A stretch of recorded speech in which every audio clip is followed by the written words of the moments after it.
ఈరోజు YSR Congress party YS Jaganmohan Reddy గారి ఆదేశాల మేరకు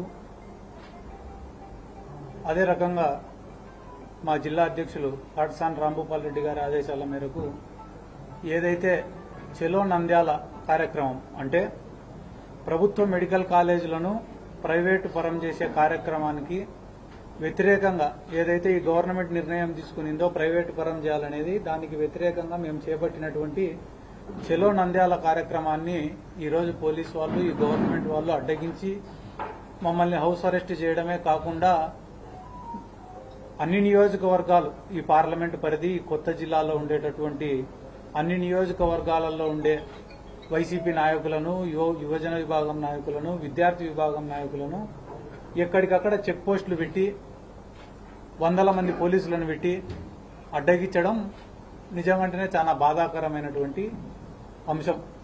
ఎందుకంటే మేము ఈరోజు చెల్లో నంద్యాల ప్రోగ్రాం పెట్టింది ఏదో మా స్వార్థం కోసమో మా పుట్టగూటి కోసమో మా అవసరాల కోసమో మా రాజకీయం కోసమో పెట్టినటువంటి కార్యక్రమం కాదు.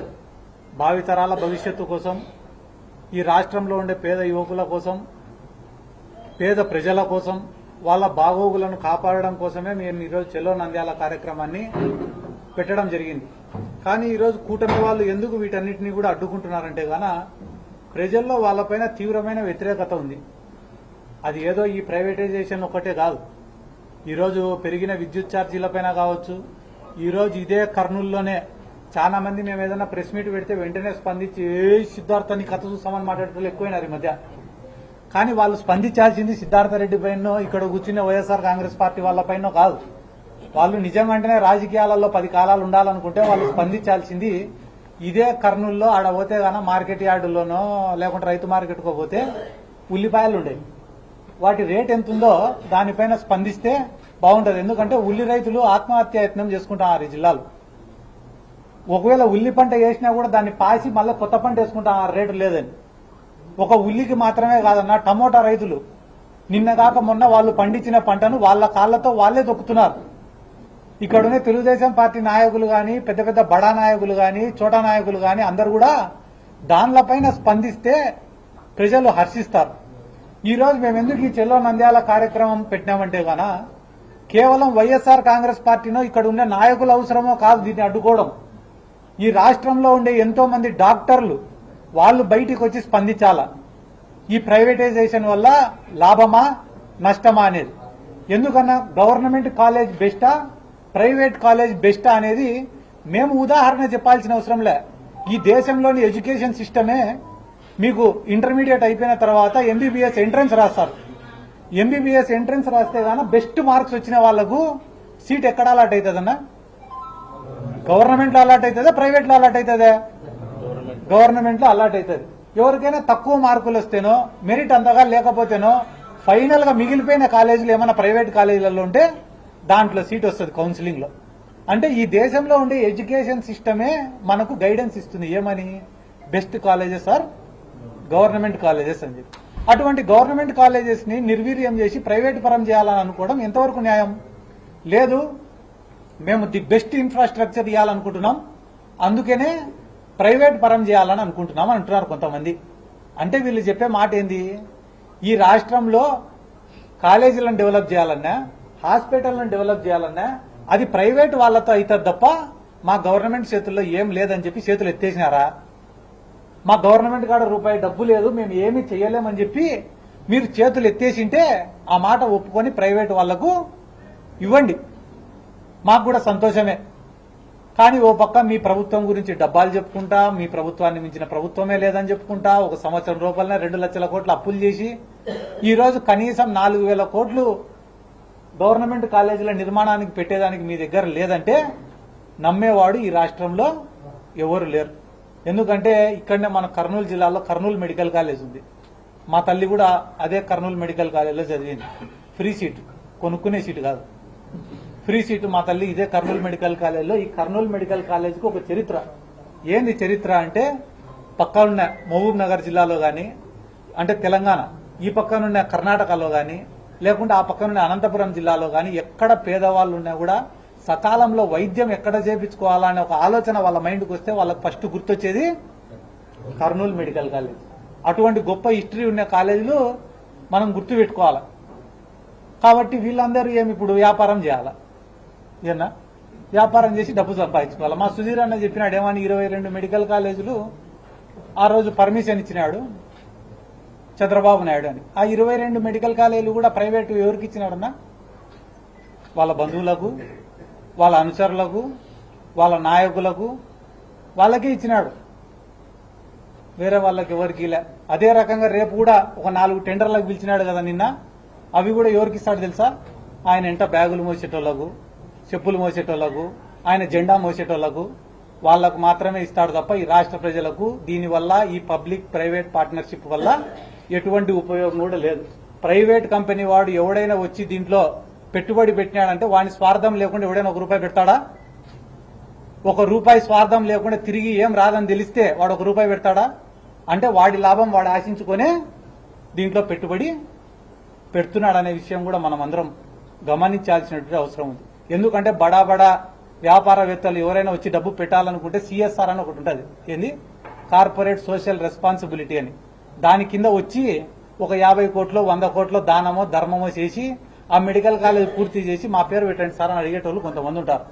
అట్లా ఏమన్నా పెట్టేదానికి వస్తే మాకు కూడా సంతోషమే. కాబట్టి తప్పుడు ప్రచారాలు చేయడం మానుకొని, ఇంకా నిన్ననే కొంతమంది మాట్లాడడం చూసిన.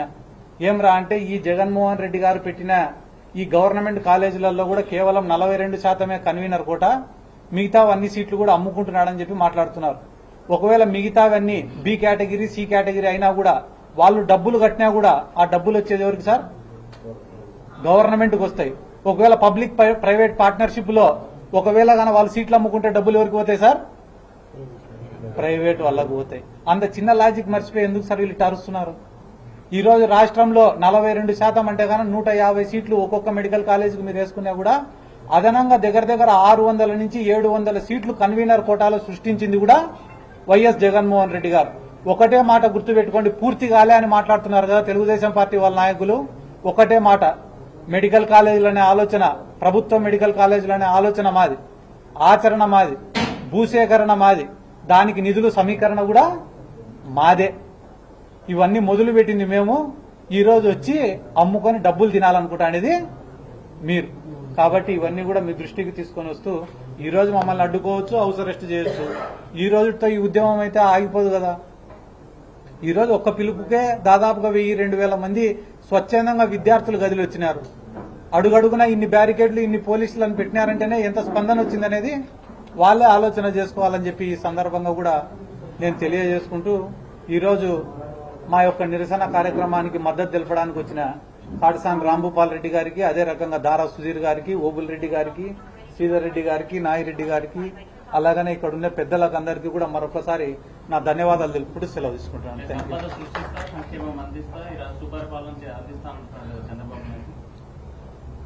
సంపద నేను ప్రధానమంత్రినైతా, అమెరికా అధ్యక్షుడినైతా, నేను ఈ మాట చెప్తున్నా చూడు ఎంతమంది నవ్వుతున్నారు. ఇప్పుడు ఆయన చెప్పేది కూడా అట్లనే అవుతున్నారు అంటే సంపద సృష్టిస్తానంటే సంపద సృష్టించేవాడు 2 లక్షల కోట్లు ఎందుకు అప్పు చేయాల్సిన అవసరం వచ్చింది చెప్పండి. Right, okay. చంద్రబాబు నాయుడు చాలా అపర మేధావి, చాలా ఆయనకు ఈ ఫైనాన్స్ లో చాలా అనుభవం, అపారమైన అనుభవం ఉంది. అట్లా ఆయన 2 లక్షల కోట్లు అప్పు చేయాల్సిన అవసరం ఎందుకు వచ్చింది చెప్పండి. ఇప్పుడు వీళ్ళందరూ కూడా చంద్రబాబు నాయుడు, తెలుగుదేశం వాళ్ళందరూ కూడా మాట్లాడారు. ఈ రాష్ట్ర ప్రజలందరూ కూడా ఒక్కసారి ఆలోచన చేయాల్సిన అవసరం ఉంది. దీని ఎలక్షన్ల ముందర తెలుగుదేశం నాయకులు జగన్మోహన్ రెడ్డి పరిపాలనలో ఈ రాష్ట్రం శ్రీలంక అయిపోతుంది, మొత్తం అప్పులు చేసి మొత్తం ఈ రాష్ట్రాన్ని శ్రీలంక మాదిరి చేస్తున్నాడని చెప్పడం జరిగింది. కానీ మళ్ళా ఎలక్షన్లు వచ్చేందుకు చంద్రబాబు నాయుడు ఏం మాటలు మాట్లాడినది కూడా ఆ మాటలు ఒకసారి ఆలోచించారు. జగన్మోహన్ రెడ్డి గారు ఇచ్చే సంక్షేమ పథకాలతో పాటు ఈ సూపర్ 6 పథకాలు ఇస్తారని చెప్పారు. అంటే జగన్మోహన్ రెడ్డి ఆ రోజు ప్రవేశపెట్టిన పథకాలన్నీ కూడా కంటిన్యూ చేస్తూ సూపర్ 6 ఇస్తారని చెప్పారు. జగన్మోహన్ రెడ్డి ఇచ్చే పథకాలు ఏం ఇస్తున్నాడు? జగన్మోహన్ రెడ్డి ఇచ్చినట్టు ఎన్ని మోసం చేసినాడు? జగన్మోహన్ రెడ్డి ఆ రోజు ఇచ్చిన ప్రతి ఒక్క పిల్లలకు కూడా ఫీజు రియంబర్స్మెంట్ చదివే ప్రతి ఒక్కరికి కూడా ఫీజు రియంబర్స్మెంట్, వసతి దీవెన ఇవన్నీ ఇచ్చిన ఘనత జగన్మోహన్ రెడ్డి. దాంతోపాటు ఆరోగ్యశ్రీ కింద ఇప్పుడు దగ్గర వీళ్ళు మాట్లాడుతున్నారు 4,000 కోట్లు ఎందుకు అప్పులు పెట్టారు ముందు చెప్పమని చెప్పండి. సంపద సృష్టించే వాళ్ళైతే ఈ ప్రైవేట్ కాలేజీలో ఇప్పుడు మెడికల్ కాలేజీలు ఉన్నాయి, ప్రైవేట్ కాలేజీలు దానిని ప్రైవేట్ పరం చేయాల్సిన అవసరం ఏముంది? ఖచ్చితంగా డబ్బుల కోసమే వచ్చే దాంట్లో వాళ్ళకు ఎవరు ముఖ్యమైన ఉండాలో వాళ్ళ అనుచరులకు ఉన్నారో వాళ్ళకి ఇచ్చి దాంట్లో డబ్బులు. ఇప్పుడు మేనేజ్మెంట్ కోట ఉంది. ఇప్పుడు మన సిద్ధార్థ చెప్పినట్టు ఇప్పుడు జగన్మోహన్ రెడ్డి పెట్టిన కాలేజీలలో మేనేజ్మెంట్ కోట గవర్నమెంట్కే డబ్బులు పోయినాయి తప్ప ప్రైవేటు వ్యక్తులకు ఎవరు పోలేదు కదా. ఇప్పుడున్న 5 మెడికల్ కాలేజీలు ఇప్పుడు ఇవి ప్రైవేట్ పరం అయితే ఆ డబ్బులు ఎవరికి పోతాయి? వాళ్ళకే పోతాయి. రేపు పొద్దున వైద్యం చేయించుకోవాలనుకుంటే ప్రజలు వాళ్ళకు డబ్బులు కట్టి వైద్యం చేయించుకోవాల్సిందే కదా. అది ఎవరు అంతటికీ రాష్ట్ర ప్రజలందరినీ కూడా కోరేది ఒకటే, వాళ్ళని కూడా ప్రజలు మీడియా మా చేతిలో లేదు. ప్రతి ఒక్కటి కూడా వాళ్ళు ఏం చెప్పినా దాన్ని నిజమని నమ్మించే మీడియా వాళ్ళకు ఉంది. మేము ఏం కరెక్ట్ మాట్లాడినా కూడా మేము మాట్లాడే తప్పని మమ్మల్ని విమర్శించే మీడియాలు ఎక్కువైపోయినాయి. కాబట్టి ఈ పరిస్థితి కరెక్ట్ గా మీడియా వాళ్ళు ఎవరిది కరెక్ట్, ఏ రాజకీయ నాయకుడు కరెక్ట్ గా మాట్లాడుతున్నాడు, ఏ రాజకీయ నాయకుడు ఏం చేస్తున్నాడు అది మీరు ఖచ్చితంగా దాన్ని ఫాలో అయితే ఖచ్చితంగా ఈ ప్రజలకందరికీ న్యాయం జరగడానికి వెళ్తుంది. ఇంకా అంటే మీరు వైసీపీ కేవలం మీ యొక్క మెడికల్ కాలేజ్ అంశాన్ని రాజకీయ లబ్ధి కోసం వాడుకుంటుంది. పునాదులు కూడా పూర్తిగానే అంశాలు నిర్మాణాలని మెడికల్ కాలేజీ నుంచి చూపించే ప్రయత్నం చేస్తుంది. ఎక్కడ కూడా పేద ప్రజలకు కానీ ఎవరికి ఫీజులు పెంచుతున్నాము దీనివల్ల పెరుగుతుందని ప్రభుత్వం ఎక్కడ చెప్పలేదు. ఈ అంశాన్ని తప్పుదోవ పట్టిస్తూ ప్రజల్లోకి వెళ్తోంది వైసీపీ అన్నది కూడా ప్రభుత్వం చేస్తున్నారు. కుర్చీలో కూర్చోదావు నువ్వు వద్దులే పక్కన కూర్చోమని చెప్తాను. అతను వచ్చి కూర్చుంటే నేను ఎందుకు కూర్చుంటాడు చెప్పు? ఆయనకు ఆదాయం లేదు, నీ కుర్చీలు ఎందుకు కూర్చుంటారు చెప్పు? నువ్వు ఒక మెడికల్ కాలేజీ గవర్నమెంట్ నడుపుతుంది, నిన్ను వద్దులే నేను ఆయన ప్రైవేట్ పరం చేస్తాను, నువ్వు లేచి ఆయనకు హ్యాండ్ ఓవర్ చేయను. ఆయన వచ్చి ఏమన్నా ప్రజాసేవకు వస్తాడా? ఏమన్నా ఆయనకు ఎంతో ఎంత ఆదాయం ఉంటే వస్తాడు తప్ప ఆదాయం లేకుంటే ఎందుకు వస్తారు చెప్పండి? అది కామనే కదా. ఇప్పుడు నాకు బెనిఫిట్ ఉంటే నేను వస్తాను తప్ప నాకు బెనిఫిట్ లేకపోతే నేను ఎందుకు వస్తాను చెప్పు?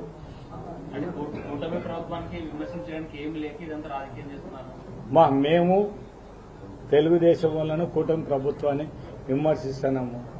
వాళ్ళు కూడా మేము ఉల్లి దాని మీద ధర్నా చేస్తే వాళ్ళు కూడా వైఎస్ఆర్సీపీ వాళ్ళకి ఇంతకన్నా పని లేదండి. రైట్, ఓకే, మాకు ఇంతకంటే పని లేదు, మేము వాళ్ళని విమర్శించడం అనుకున్నాం. మేము ఒకటే వాళ్ళని కోరుతున్నాం, జగన్మోహన్ రెడ్డి టైంలో ఉల్లి రేటు ఏ విధంగా ఉండేది, ఆ రోజు పరిస్థితి ఏమి, ఆ రోజు ఏ రైతుకు అన్యాయం జరగకుండా గిట్టుబాటు ధర ఇచ్చిన పరిస్థితి జగన్మోహన్ రెడ్డి చేయడం జరిగింది.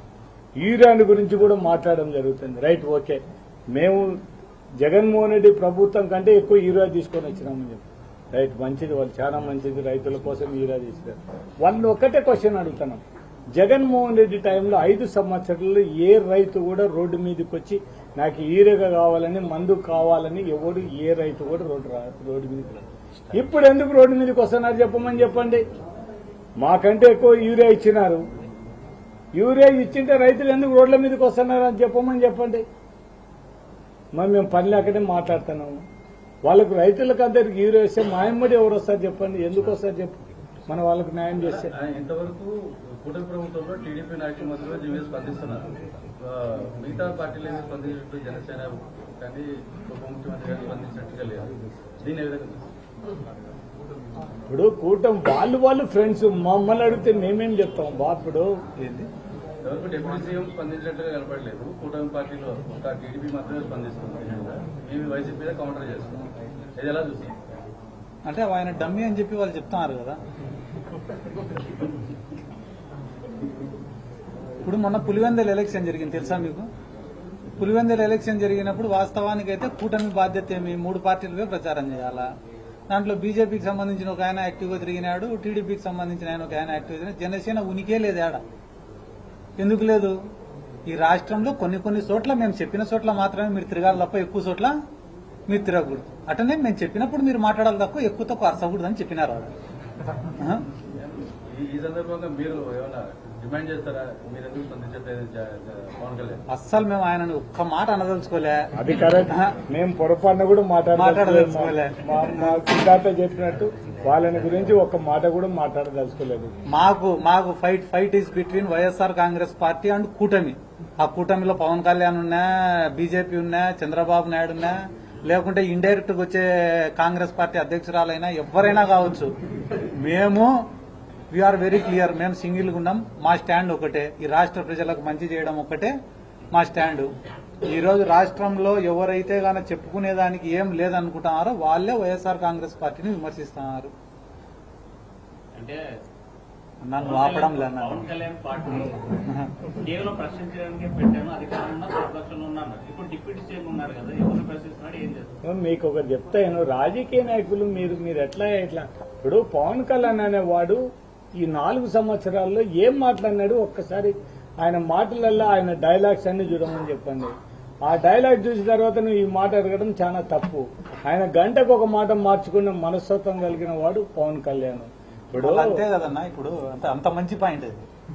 ఎందుకంటే కానీ పొద్దున ఒంగోలులో పుట్టినా అన్నాడు, నెల్లూరులో పుట్టినా అన్నాడు, కర్నూలులో పుట్టినా అన్నాడు. అది మీరు అడగాల్సింది మమ్మల్నిగా. ఆయన అడగాలి, ఏం సార్ ఇన్ని చోట్ల పుట్టినావు నువ్వు అని. అది అయిపోయిన తర్వాత ఏమన్నాడు, నేను మా నాయన అసలు మా ఇంట్లో హారతి ఇస్తే సిగరెట్ వెలిగించుకుంటామని ఆయన్నే అన్నాడు. పొద్దున్న లేస్తే మా ఇల్లంతా రామనామమే ఉంటుంది అన్నాడు. ఇప్పుడు అంత ఘోరంగా అబద్ధాలు చెప్తాంటే ఇప్పుడు నువ్వు ఇందాక నీ కింద మళ్ళా చెప్పినా, మళ్ళా నాతో చెప్పిస్తాను. నువ్వు నీ కోరిక అంతే ఏంది? నేనేమన్నా మాట్లాడితే పవన్ కళ్యాణ్ వాళ్ళతో నన్ను తిట్టియాలని అదే కదా. నువ్వు నా మీద పగబట్టినావు, ఆయన పైన పగబట్టినావు అర్థం అవుతావా? ఇప్పుడు ఒక్కటే మమ్మల్ని మేము తప్పు చేస్తే విమర్శించాం. మేము కూటమి ప్రభుత్వానికి ఒకటే అడుగుతున్నాం, రైతులకు గిట్టుబాటు ధర కల్పించమని చెప్పండి, రైతులకు మందులు అన్ని యూరియా సక్రమంగా అందేటట్టు చేయమని చెప్పండి. రేట్లు లేకపోతే ప్రభుత్వం నుంచి కొనేటట్టు. ఇప్పుడు ఉల్లి రైతుల పరిస్థితి ఎంత ఘోరంగా ఉందంటే వాళ్ళు పండించిన పంట కూడా గిట్టుబాటు ధర లేదు. ఇంకా టమోటా రైతు మొత్తం వాడు రోడ్ల మీద వేసి కాళ్ళతో దొక్కే పరిస్థితి ఉంటే ఒక్కసారి రైతుల పరిస్థితి ఏందనేది చూడండి. ఆ రోజు మళ్ళా ప్రెస్ మీట్ పెట్టినారు సజ్జర్. ఇప్పుడు ఈ వరి అంతకు ముందు రేట్ ఎంత అన్నది జగన్మోహన్ రెడ్డి ఉన్నప్పుడు, ఇప్పుడు ఎంత రేటు ఉందో చెప్పమని చెప్పండి. అవన్నీ కూడా మీరు కూడా విలేకరులు కూడా మీరు కూడా ఇంత అన్యాయంగా మీరు కూడా ఇప్పుడు జగన్మోహన్ రెడ్డి పరిపాలన తెలుగుదేశం పరిపాలన కంపేర్ చేస్తూ ఇప్పుడు ఆ రోజు రేట్లు ఏ విధంగా ఉంటాయి, ఈ రోజు ఏ విధంగా ఉంటాయి, ఆ రోజు పరిపాలన ఏమి అది మాట్లాడాలి. కానీ మీరు ఎంతసేపు ఉందని కూడా కొంతమంది మాకుండేది 1-2 మీడియాలు తప్ప, కొంతమంది మీడియాలంతా మొత్తం అంతా మేమేం చెప్పినా దానికి రివర్స్ గా మాట్లాడే పరిస్థితిలో ఉండేప్పటికీ ఏం మాట్లాడతాం చెప్పండి. ఇప్పుడు సగం అబద్దాలు చెప్తున్నది మీ వాళ్ళే, అంతకుముందు జరగంది కూడా జరిగినట్టు చెప్పేవాళ్ళు మీ వాళ్ళే, ఇప్పుడు వీళ్ళు చేయకుండా చేసినట్టు చెప్పేవాళ్ళు మీ వాళ్ళే. ఇంకేం చేస్తాం చెప్పండి దాన్ని. 100%. ఇప్పుడు మేము ఒకటే మిమ్మల్ని కోరుతున్నాం, దాంట్లో ఏముంది లేదు, వాళ్ళంతా మన పాత ఫ్రెండ్సే, నువ్వేమనుకో. ఇప్పుడు మేము తప్పు చేసినా ఇంకొకరు తప్పు చేసినా తప్పు ఏలెత్తి చూపగలం. అప్పుడు అంతకుముందు మనం 85 నుంచి మీడియా వాళ్ళని చూసినాం. అప్పుడు ఉండే పరిస్థితుల్లో చాలా వరకు కూడా రైట్ వే ఖచ్చితంగా ఏది తప్పు, నేను తప్పు, ఇది తప్పు, రైట్ రాదు. ఇప్పుడు అది లేని పరిస్థితి. అదే మనం అంటున్నది ఆ మీడియా. ఇదే విషయం పైనే రాజకీయ నాయకులుగా మేము మాట్లాడేదానికి మాకు ఎంత బాధ్యత ఉంటుందో, మీడియా వాళ్ళగా మీరు కూడా ఈ ప్రైవేటైజేషన్ అనేది న్యాయమా అన్యాయమా అని చెప్పి మీరు కూడా ఆర్టికల్స్ రాయాల్సిన బాధ్యత మీ పైన కూడా అంతనే ఉంటుంది. న్యాయం ఉంటేనే మాట్లాడమంటున్నాం, అన్యాయం ఉంటే మాకు మద్దతు కూడా పలకద్దనే చెప్తున్నాం కదా. ఎందుకంటే ప్రభుత్వ ఆస్తిని అమ్మేయడం అనేది ఎంతవరకు న్యాయం అనేది మేము. కానీ ఇప్పుడు దీంట్లో మెడికల్ కాలేజీ ప్రైవేట్ పరం చేస్తారా ఓటు అనేది కొంచెం పక్కన పెడితే, ఒక గవర్నమెంట్ మెడికల్ కాలేజీ ఉంటే 2 విధాల బెనిఫిట్. పేదవాడు ఎంబీబీఎస్ వాడు చదువుకోవడానికి, మెడిసిన్ చదువుకోవడానికి అవకాశం పేదవానికి కూడా వస్తుంది. దాంతోపాటు అల్టిమేట్ గా పేదవాడు కూడా వైద్యం చేయించుకోవడానికి కూడా ఒక మెడికల్ కాలేజీకి ఒక సూపర్ స్పెషాలిటీ హాస్పిటల్ ఖచ్చితంగా ఉంటుంది. దానికి అనుబంధంగా ఉంటుంది. ఉన్నప్పుడు ఖచ్చితంగా ఇక్కడ ఈ మెడికల్ కాలేజ్ ఉండడం వల్ల అది ప్రజలకు ఉపయోగపడుతుంది. దానికోసం ఇప్పుడు జగన్మోహన్ రెడ్డి గారు ఆలోచన కూడా అదే. ప్రతి ఒక్క పేదవానికి కూడా ఈ రాష్ట్రంలో వైద్యం ఫ్రీగా ఉండాలి, ఎటువంటి పరిస్థితులు ఇబ్బంది ఉండకూడదు. మనం ఫ్రీగా మనం వైద్యం ఇవ్వగలిగితే ప్రతి ఒక్కరు కూడా ఉండరు. జగన్మోహన్ రెడ్డి ఉద్యమం వైద్య, విద్య, వ్యవసాయం ఈ 3 దాని మీద ప్రత్యేకమైన శ్రద్ధ తీసుకున్నాడు కాబట్టి ఆ రోజు గవర్నమెంట్ లో యూరియాల కోసం రోడ్ల మీదకి ఎక్కని పరిస్థితి ఈ రోజు ఎందుకు వస్తుందో చెప్పమని చెప్పండి.